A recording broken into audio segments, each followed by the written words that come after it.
Një operacion policor është ndërmarrë nga specialistët për hetimin e narkotikëve në Drejtorinë Vendore të Policisë Lezhë në bashkëpunim me shërbimet e stacionit të policisë Shëngjin, e cila ka çuar në goditjen e një rasti të shpërndarjes së lëndëve narkotike në doza të vogla. Operacioni u bazua në informacione të siguruara në rrugë operative dhe hetimore nga strukturat e antidrogës. Si rezultat i këtyre veprimeve u bë arrestimi në flagrancë i shtetasit Indrit Isufi, 25 vjeç, banues në Shkodër. I riu u ndalua nga forcat e rendit gjatë një kontrolli fizik, ku u gjetën dhe sekuestruan disa doza të lëndëve të dyshuara narkotike të llojit kokainë dhe kanabis.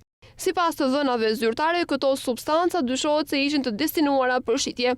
Krahas drogës, gjatë kontrollit u gjet edhe një mjet prerës, konkretisht një thik, që gjithashtu u mor në cilësinë e provës materiale.